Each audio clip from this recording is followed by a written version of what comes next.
Without a doubt, the NBA's learning curve varies for every player. Come to think of it, a former top overall pick like Andrew Wiggins needed 7 seasons and a change of team before making his first All-Star game.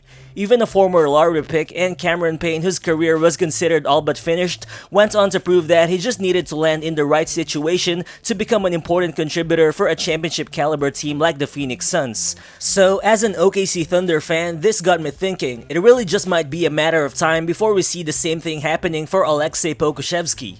As a legitimate 7-foot guy who just finished playing his second NBA season but who's still currently the 13th youngest player in the league, who also has the ball handling and playmaking abilities of a guard, shot making flashes of a wing player, and the physical tools and defensive instincts of a big man, it seems like the possibilities for Pokusevski are just limitless. Well, as a second-year player, excluding some outlier performances, Poku still isn't consistent and his numbers still don't jump off your screen. But again, just like in his rookie season, Poku has continued to display some great scoring, playmaking, and defensive flashes, and for a young player who's viewed as a long-term project for a rebuilding team like the Thunder, maybe those flashes are all we need to appreciate what this guy is doing.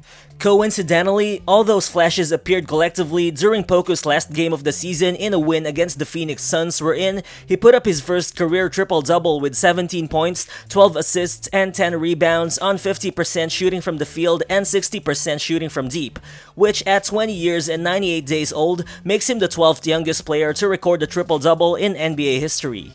Well, sure, it's convenient to point to the triple-double, but I think the overarching thing is that Poku also looked more comfortable and effective on both ends of the floor, especially during the end stretch of the season, wherein most of OKC's highest usage players were shut down for the rest of the year, which consequently gave Poku more on-ball reps. Looking at the numbers, during his last 10 games of the 2022 season, Pokusevski averaged 13.8 points, 6.8 rebounds, and 7.2 assists on 44.8% shooting from the field and 40% shooting from 3.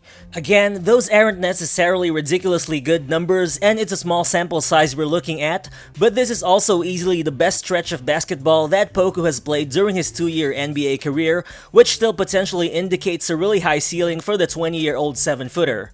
So what's good guys, it's Real Balls here, and in this video, we'll look into why it's too early to give up on Aleksej Pokusevski's star potential. But before we continue, if you guys happen to enjoy the content, you can show your support for the channel by hitting that like button. It only takes a second of your time, but it would be much appreciated. So let's get to it.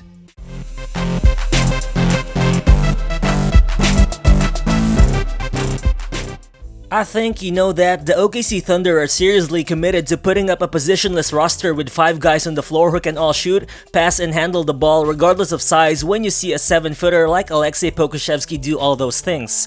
Well, I think it all starts with Poku's ball handling ability. Sure, it's not new anymore to see 7-footers running the floor in transition, but I think what sets Poku apart from all those 7-footers is how comfortable, how mobile, and how fluid he looks like as a ball handler. When he's running the full length of the court, Poku is able to use some crossover, change of pace, and behind-the-back dribbles, which when combined with his long strides makes him quite an unstoppable force on the open floor. Basically, Poku just moves more like a 6'7" or a 6'8" guy than a 7-foot big when he's running the break. Then here, in semi-transition, you see Poku running the point again. Watch how he rejects Olivier Sarr's high screen by crossing his defender up instead. Now with the driving lane, he just attacks the rim using his length and momentum, which the defense can't really stop at this point. Well, depending on who you ask, the Thunder have as many as 5 point guards in the current roster, and with much of the ball handling most likely falling into the hands of Josh Giddey and Shai Gilgeous-Alexander, I think it's safe to say that Poku won't be asked to be a primary facilitator that much for the foreseeable future. But still, the main catch here I think is that we don't really see a lot of 7-footers who can act as a pick-and-roll ball handler while successfully generating plays in a half-court setting.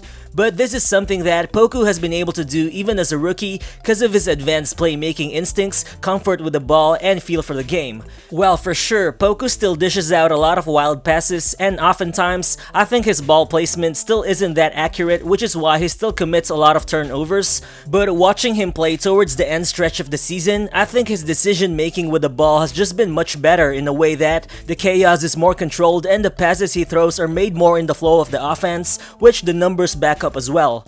As looking at it, before the All-Star break, Poku had a 1.02 assist to turnover ratio, which only ranked in the 12th percentile of the entire league. However, after the All-Star break, such number improved to 1.8, which is good for the 47th percentile. And ultimately, during his last 4 games of the season wherein he was asked to carry a lot of ball handling duties, Poku's assist-to-turnover ratio skyrocketed to 2.11, which number would have ranked in the 67th percentile for the entire season, which would also equal Lonzo Ball's assist-to-turnover ratio for the entire year. Well, sure, we have to see Pokusevski put up those numbers on a more consistent basis, but still, when you watch him play, I think it's hard not to see that the potential for Poku to be a threatening 7-foot secondary playmaker for a competitive OKC team is definitely there. Just like here, straight from receiving the handoff at the top of the key, Poku surveys the floor. You can see how he uses the pressure from his defender in order to create a driving lane. Now that he has effectively forced the defense to collapse in the paint, watch him throw the last-second kick-out pass to Vit Krejci, who then drains the wide-open three-pointer. Then here, in a typical pick-and-roll play, watch Poku snake dribble around the drop coverage in the perimeter. He's doing this while surveying the floor, and once he sees the passing angle, he dishes out the perfectly timed weak side pass to Theo Maledon, who then hits the wide-open 3 ball. But also, another reason why it's so enticing to put the ball in Poku's hands is the amount of strides he's been taking as an on-ball shot creator.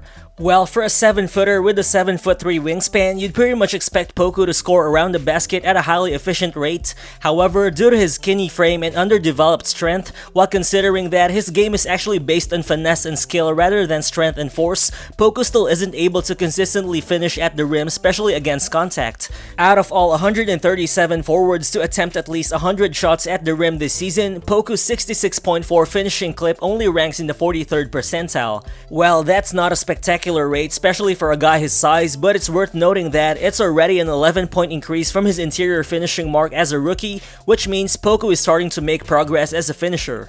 Also, even when wide-bodied defenders still mostly prevent him from getting to the rim, Poku's handle allows him to maneuver around the perimeter before he pulls up for a mid-range jumper or a floater. But the thing is, Poku hasn't fully utilized that part of his attack. For the season, he's only averaged 0.6 mid-range attempts per game while shooting just 33% from within 10 to 22 feet of the basket. Overall, Poku's 49.8% clip from 2-point range is still 3.5 points below the league average, so I think the expectation moving forward is that these numbers would definitely improve once he grows into his body more and once he adapts to the speed of the NBA a little bit better.